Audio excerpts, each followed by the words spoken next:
बात करूंगी मैं भारत की।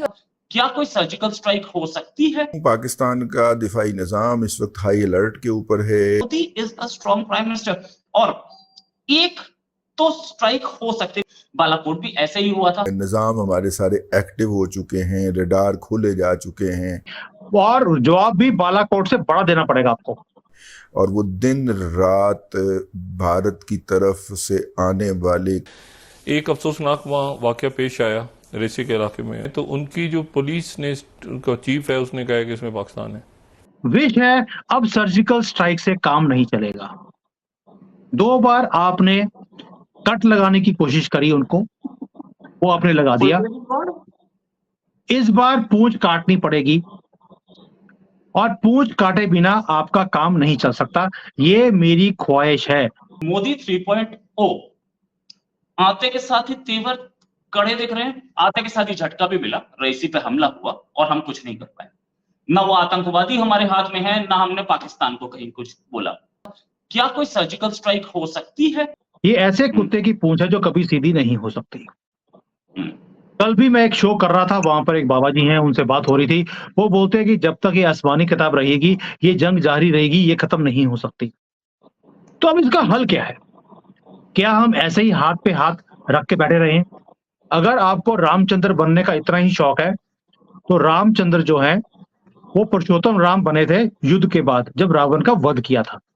अब रावण के वध का टाइम है, पुरुषोत्तम राम बनने की जरूरत नहीं है। वो टैग हम देंगे आपको। मरना ही है तो मार के मरो यार, लेकिन एक बार तो फुल एंड फाइनल करना पड़ेगा आपको, and it is right time for you. अगर ये काम चलता रहा, ये जो बार बार प्रोवोकेशन है, ये नहीं रुकेगी। आपको जवाब देना पड़ेगा, बेशक आप अपने बॉर्डर से दें या अफगानिस्तान से दिलाएं, ये आपके ऊपर है।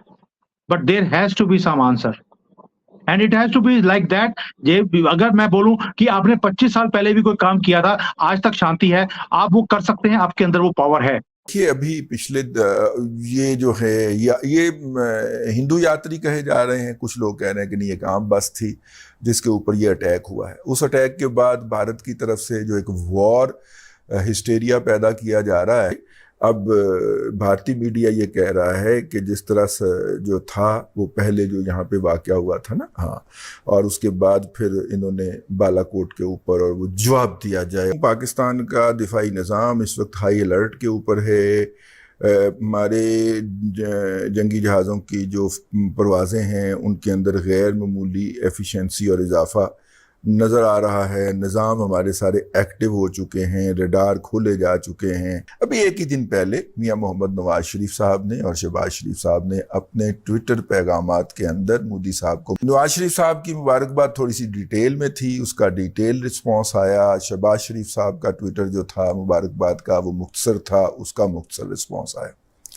नवाज शरीफ साहब ने उनको एक कदम आगे बढ़ के कहा कि जी भारत की आवाम ने आपको मैंडेट दिया है। अब इसका नवाज शरीफ साहब का डोमेस्टिक पर्सपेक्टिव में अपना एक अलग मतलब था, लेकिन मोदी साहब ने कहा कि जी हम तो, हमारी आवाम तो हमेशा अमन को और ये और वो, उन्होंने अपना स्कोर सेटल कर लिया।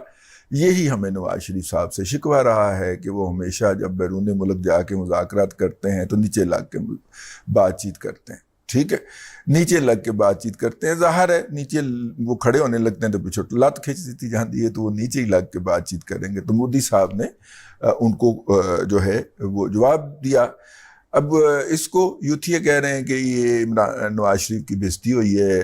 दूसरी जो बात है, मैं सिर्फ ये कहूँ उसमें कि जो शहबाज शरीफ साहब का और नवाज शरीफ साहब का ट्वीट हुआ था प्राइम मिनिस्टर मोदी को इंडिया इलेक्ट होने के बाद, और उनका उसके ऊपर जवाब दिया था, उसका कोई पॉलिसी के ऊपर असर नहीं पड़ा, बल्कि शायद ख़राब हुआ है उसका तासुर। क्योंकि एक अफसोसनाक वहाँ वाक़या पेश आया रेसी के इलाके में और हमने उसको डिस्कस भी किया, लेकिन आज उनकी जो पुलिस है, ऑफिशियल अभी कोई उन्होंने बात नहीं की, लेकिन जो राइटर्स को 20 स्लाइड दिखाएं तो उनकी जो पुलिस ने, उनका चीफ है, उसने कहा कि इसमें पाकिस्तान है। मतलब वो एक आगाज़ ही ख़राब हुआ है। जो कहते हैं ना कि यहाँ से एक अच्छा मैसेज गया, उन्होंने आगाज़ ही ख़राब हुआ है कि जी तो पाकिस्तान। और साथ ही उन्होंने मतलब एक स्टोरी हिंदुस्तान टाइम्स में लगी हुई है कि जो दहशतगर्दों के पास से पाकिस्तानी सामान निकला, वो तो ये खबर लगी हुई है। तो मतलब वो जो एक था ना मामला कि जी यहाँ से कोई ताल्लुकात बेहतर होंगे या कोई और कुछ होगा, और वो जयशंकर जो है उन्होंने भी ये बयान दिया, क्रॉस बॉर्डर वाला, उसमें से भी उन्होंने पाकिस्तानी सामान वगैरह निकाल लिया।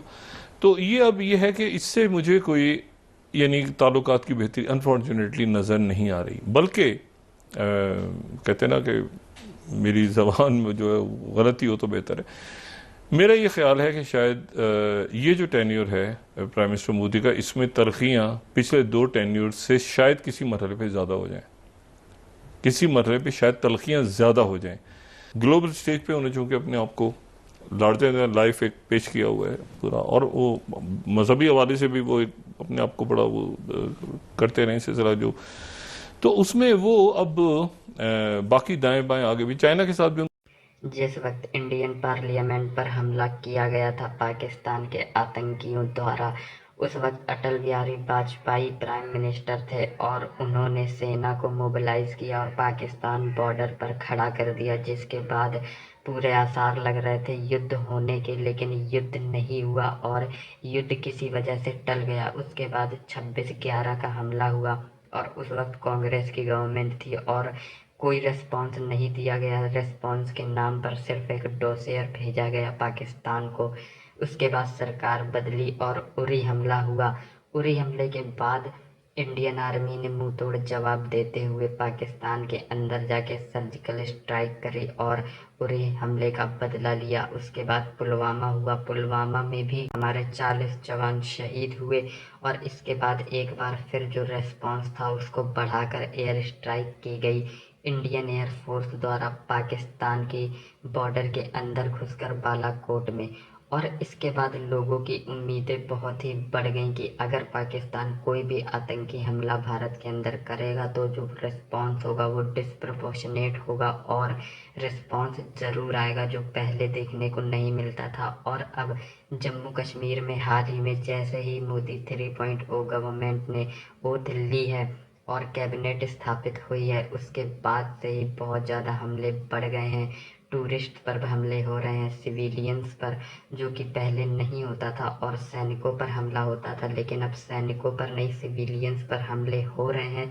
इसके बाद लोग कयास लगा रहे हैं कि भारत बहुत ही बड़ा रिस्पॉन्स दे सकता है, क्योंकि भारत ने खुद के लिए जो बार है वो बहुत ही हाई सेट कर रखा है और इसी वजह से पूरा एंटिसिपेट किया जा रहा है कि भारत कुछ ना कुछ जवाब जरूर देगा। और इसी को मद्देनज़र रखते हुए पाकिस्तान की जो आर्मी है वो काफ़ी अलर्ट पर है और डरी हुई भी है, क्योंकि उन्हें पता है कि मोदी सरकार रेस्पॉन्स ज़रूर देगी। और देखने वाली बात ये है कि ये रेस्पॉन्स किस तरह का होगा और कब आएगा। रिस्पॉन्स होगा भी या रिस्पॉन्स को टाल दिया जाएगा।